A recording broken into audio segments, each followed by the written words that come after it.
नमस्कार, तुमचं स्वागत आहे माझ्या यूट्यूब चॅनलमध्ये. आणि आता तुम्हाला समजतच असेल की मी कुठं आली आहे ते.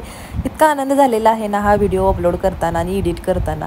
मी तर आज आलेली आहे वेट आणि जॉयला एन्जॉय करायला. कसं आहे, उन्हाळा खूप सुरू झालेला आहे, पण जास्त उन्हाळ्यामध्ये वॉटर पार्क किती चांगला आहे मला माहीत नाही. तरी पण म्हटलं चला, मार्च गेला, एप्रिल गेला, मे गेला, म्हटलं जूनमध्ये तरी जावं. म्हणजे वातावरण थोडंफार हे म्हणजे कमी उन्हाचं होण्यासाठी. पण काय ऊन तर काय जायचं नावच काढना. शेवटी आम्हीच वॉटर पार्कला गेलो. किती छान वाटलं माहिती आहे का वॉटर पार्कला.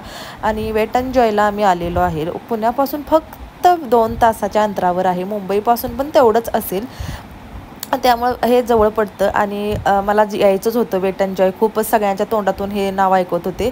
इथं आल्यावर काय बघितलं बघा, भाडं तर खूप आहे. म्हणजे दिवसाचं आमचं तर 1700 रुपये एकाचं घेतलं, म्हणजे पर पर्सन 1700 रुपये घेतलं. मुलगीला फक्त माझ्या फ्री घेतलं. माझं 1700 रुपये, यांचं 1700 रुपये, मिस्टरांचं 1700 रुपये. आणि वॉटर पार्क आणि त्याच्यावर त्यांनी फ्री लावला होता अम्युजमेंट पार्क. माहिती नाही, खूपच जास्त त्यांनी हे घेतलं होतं आमच्याकडून, तिकीट घेतलं होतं. आणि जेवणाचे पैसे वेगळे, 400 रुपये प्रत्येकाचे, म्हणजे 399 पर पर्सन, अनलिमिटेड बुफे. जेवण इतकं खास होतं, छान होतं. म्हणजे इतकं पण वाईट नव्हतं, म्हणजे खाण्यासारखं होतं. म्हणजे सगळ्या भूक लागल्यावर जेवढं जाईल तेवढं खाण्यासारखं होतं, अनलिमिटेड होतं. पण त्यांचं तिकिटाचा दरच खूप जास्त होता, हे मला सांगायचं आहे. ऑनलाईन वगैरे दाखवतात 700, 800, 900 रुपये वगैरे, पण तिथे गेल्यानंतर आम्हाला 1700 रुपये द्यावे लागले पर पर्सन. आणि एक माहिती सांगायची आहे, कॉटनचे कपडे जर तुम्ही नेला असाल तर कॉटनचे कपडे अलाउड नाही आहेत. कॉटन सोडून दुसरी आपल्याकडे असतातच ना वेगळे वेगळे कपडे, ते तुम्ही घालू शकता. किंवा स्विमिंगचा जर कॉस्ट्यूम असेल तर तो वापरू शकता. हे एक सांगायचं होतं मला. आपण तिथे गेल्यावर खूप छान एन्जॉय होतो. भरपूर अशा राईड मिळतात, पण गर्दी प्रचंड असते बरं का. गर्दीमध्ये वेटिंगला थांबावं लागतं आणि मगच राईडला नंबर येतो. आम्ही भरपूर एन्जॉय केला, भरपूर राईड केल्या आणि मस्त डान्स वगैरे सगळा केला. मुलगी तर माझी यायलाच तयार नव्हती, तिनं पण खूप एन्जॉय केला. आणि या ठिकाणी आम्ही वेटिंगला थांबले बघा. ती बादली भरते आणि अंगावर पडते. इथं खूप मज्जा येते माहिती आहे का. मला खूप हे आवडलं.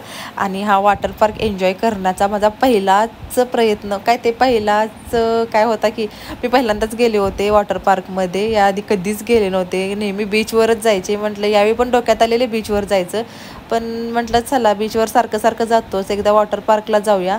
म्हणून आम्ही वॉटर पार्क एन्जॉय करायला आलेलो आहे. आणि तुम्ही बघाच पुढे काय काय होते. फक्त जी महत्त्वाची माहिती होती ती मी तुम्हाला सांगितलेली आहे. तिकीट वगैरे कसं आहे, काय आहे, लाईनमध्ये थांबावं लागतं. ऑनलाईन करत असाल तर, ऑनलाईन होत असेल तर ऑनलाईन पण करू शकता. त्यामुळं डायरेक्ट आणि चेकिंग वगैरे खूप आहे, स्ट्रिक्ट वगैरे, कारण घरचं फूड काहीच अलाउड नाही आहे. पाण्याची बाटल्या पण तिथे 30-30 रुपयाला एक पाण्याची बाटली मिळते. त्यामुळे तुम्ही पाण्याची बाटली आम्ही एकच कॅरी केली होती, पण तिथं मला विकत घ्यावीच लागली. आणि हे झाल्यानंतर आम्ही अम्युजमेंट पार्कला गेलेलो. इथं ते तिकीट स्कॅन करावं लागतं. ते सगळी तिकीटं जपून ठेवावी लागतात. आणि लॉकरला प्रत्येकी 100 रुपये द्यावेच लागतं. वॉटर पार्कच्या लॉकरला पण तेवढेच आहेत, आणि अम्युजमेंट पार्कच्या लॉकरला पण 100 रुपये द्यावेच लागतात. त्यामुळं पैसे भरपूर घेऊन जावा. आणि खायचं तर तिथंच खावं लागेल तुम्हाला. काय आईस्क्रीम वगैरे सगळं आहे. पाणी तर 30 रुपयाची बॉटल तर घ्यावीच लागली तिथं आम्हाला, कारण ऊन असल्यामुळं तहान पण लागत होती. आणि ठीक आहे, मग जाऊ शकता तुम्ही एन्जॉय करायला. भरपूर एन्जॉय होतो तिथे, पण भरपूर पैसे पण लागतात बरं का. चला बघा मग अजून मी काय काय एन्जॉय केलेला आहे ते.